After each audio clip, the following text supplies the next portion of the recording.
más allá de los hechos. Esto es En Contexto. Pensini con todo.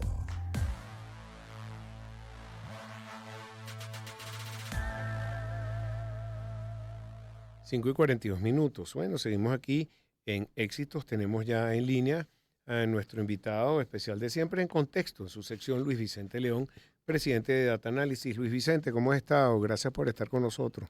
Buenas tardes, Pedro. Encantado de hablar contigo. Igualmente, igualmente. Bueno, ya se ven algún tipo de movimiento político donde se está haciendo algunos tipos de consolidación hacia algún candidato. Hoy por lo menos vimos a Henry Ramos Alú por la parte de una parte de Acción Democrática dándole apoyo a Edmundo junto a María Corina. Pero tú que manejas los números, nos interesa saber qué es lo que tú estás viendo, qué recoges tú del público, por favor, gracias. Mira, Pedro, bueno, lo primero importante es entender que obviamente la oposición logró un, un avance muy importante en el nombramiento de su candidato unitario, con muchos esfuerzos, con muchos problemas, pero el resultado final fue tener un candidato y ese candidato ha logrado articular lo que se llama la oposición institucional. Eso es lo que era la plataforma unitaria, más la propuesta de María Corina. Ese grupo completo logra presentar ese candidato que sin duda se convierte en el candidato más fuerte, más importante de la oposición en la carrera, sin ninguna duda.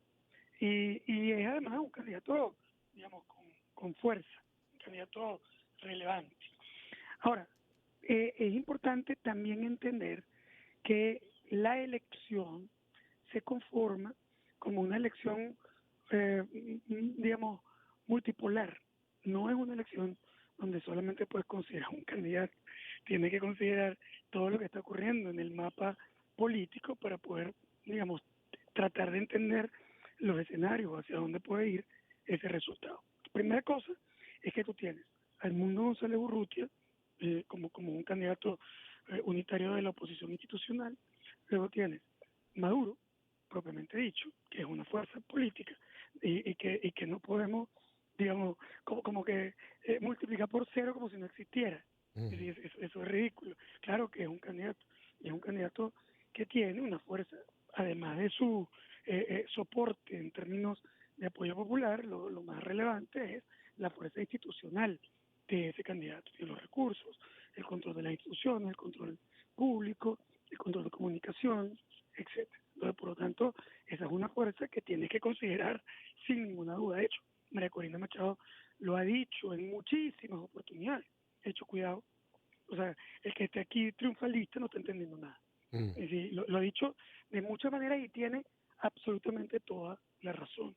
Pero es que hay dos segmentos adicionales. El tercer segmento es el segmento de la abstención. La abstención juega un papel fundamental en el resultado potencial de esa elección.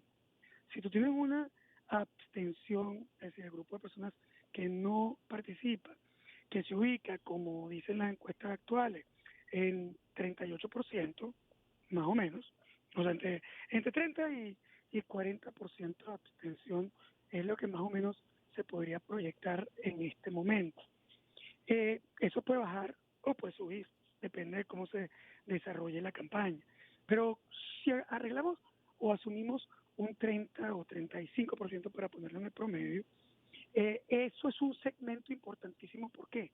Bueno, porque esos son votos que depende de quién se le quiten, genera un desbalance sobre la encuesta de preferencias.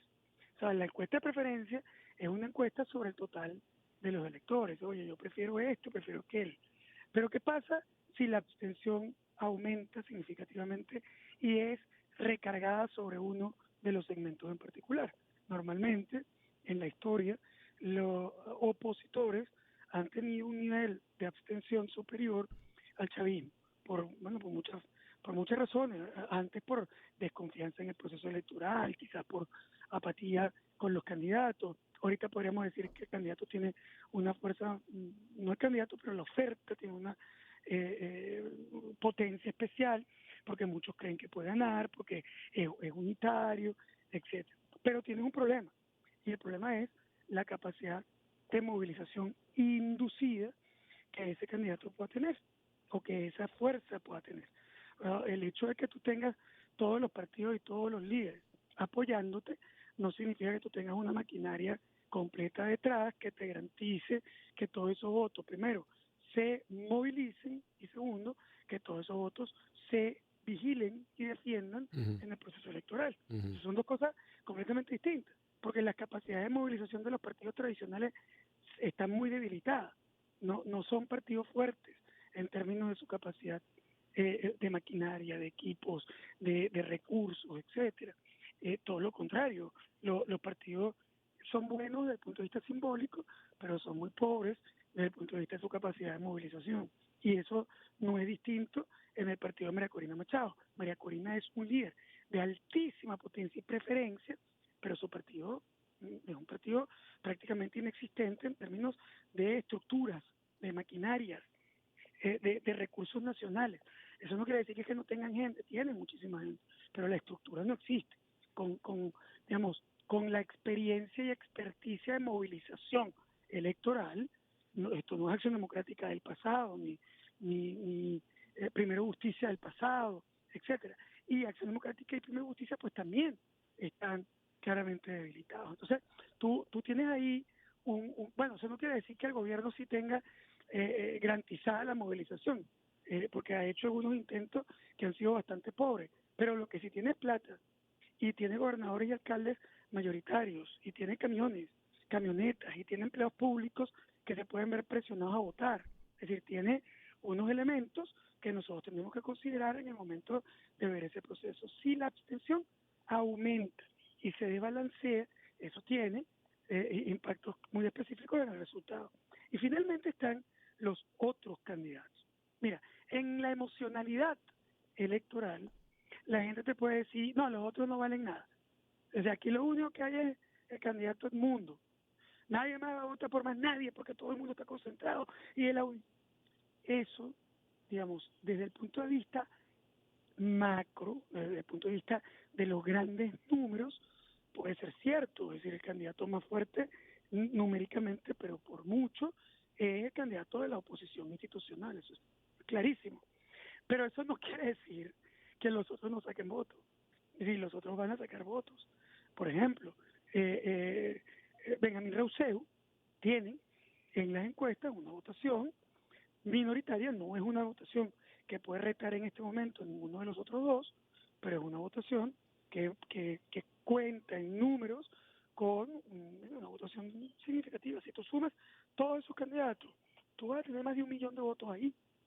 Es decir, pero claramente más de 1 millón de votos entre todos los candidatos opositores alternativos, incluyendo a Bertucci, por ejemplo, que tú puedes decir, bueno, pero en eso no va a sacar nada, nadie lo quiere. Resulta que ese actor sacó 1 millón de votos en la elección de 2018. Y después tiene una relación religiosa, etcétera.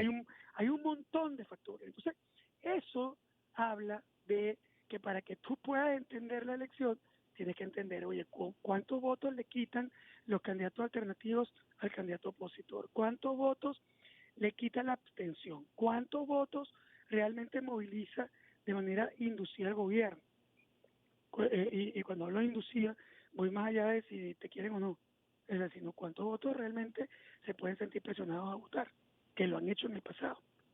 Entonces, esos son los elementos que alteran los resultados de las encuestas. Las encuestas te miden la preferencia, es una foto de la preferencia, y ahí es claramente una preferencia opositora, pero el resultado final tiene que ver con la abstención, tiene que ver con los otros votos, con los otros candidatos, tiene que ver con la plata, tiene que ver con la supervisión, registro y defensa del voto. Si tú eso no lo consideras y crees que el resultado de la elección es igual a los resultados de una encuesta, no estás entendiendo nada, porque eso no pasó en los últimos 4 eventos electorales. Muy bien. Y también en este momento, sé que todo lo que estás diciendo, como el Conde también, Bertucci, que están sumando votos, no sé, Acción Democrática, hoy una Acción Democrática apoyó a Edmundo. Pero en comparación también con oposición gobierno, ¿cómo ves los números? En términos, en términos generales, la oposición es mayoría, ahí no cabe ninguna duda. Estamos hablando de que alrededor del 70% de la población venezolana quiere cambio. Por lo tanto, no hay duda de que la fuerza más relevante en términos, bueno, en el mercado venezolano es sin duda la oposición, pero eso no significa otra vez que eso se refleja automáticamente en el número de votos que tú vas a contar. Eso es un elemento que exige. Yo quiero al actor, yo quiero a la oposición, pero después necesito que tengas la disposición de votar, que tengas la disposición de mover esos votos, incluso en zonas donde la gente necesita gasolina, carro, etcétera, que además se consiguen en los centros, que además, bueno, no hay abstención relevante, son un montón de factores que tenemos que considerar. Sí, muy bien. Mira, y tienes encuestas recientes también, porque eso lo está esperando la gente. Sé que muchas de tus encuestas son privadas y no Sí, puedes yo te voy a revelar mucha explicar eso información. porque en realidad mucha gente lo ha preguntado, lo preguntó en las redes, lo preguntó. Nosotros no tenemos encuesta pública. Es decir, nosotros hace muchísimos años, por cierto, nosotros no hacemos encuestas públicas, hacemos encuestas privadas. Nosotros no participamos en el debate nacional de encuestas.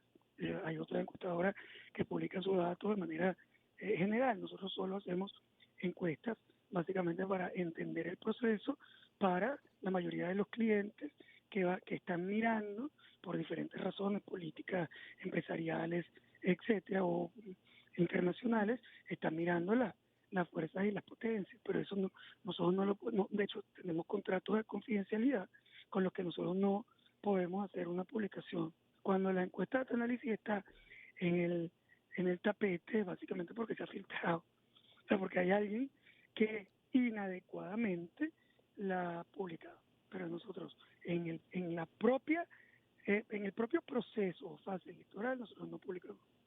Ujú.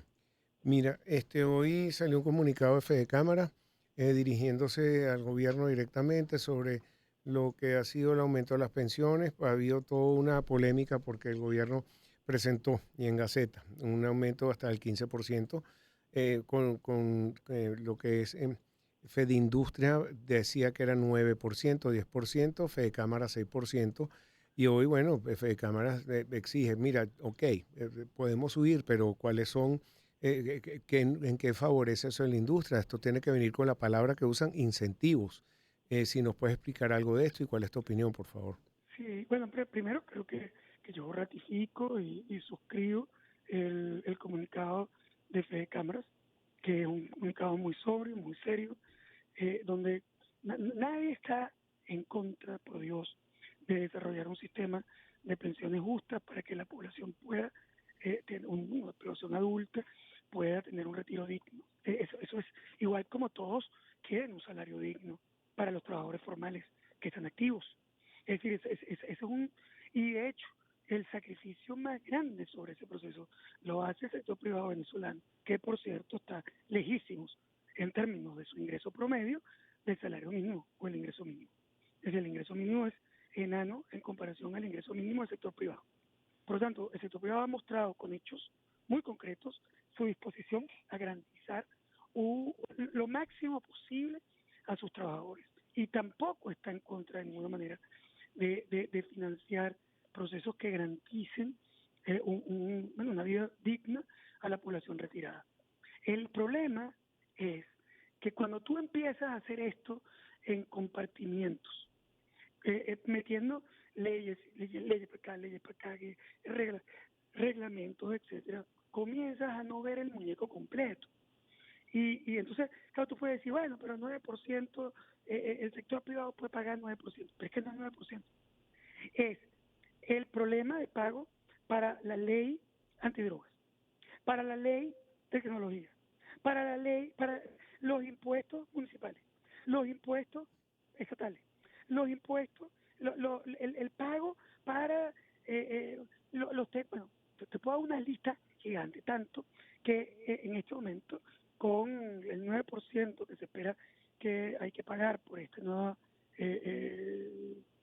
yo diría casi un impuesto, sobre el ingreso general.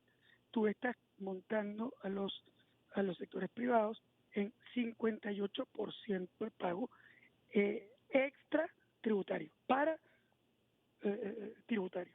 ¿Qué significa eso? Que tú, además de tu impuesto sobre la renta, además de tus impuestos, como el impuesto a las grandes transacciones financieras, tú estás pagando casi 60% en cosas como las que hoy estamos incorporando en esa ley de pensiones. Bueno, si tú eso no lo ves de manera integral, no te das cuenta que cada una de estas cosas, si tú sigues, lo único que va a generar es desestímulo a la inversión, la imposibilidad de que el sector privado pueda seguir contratando gente formal, y la informalización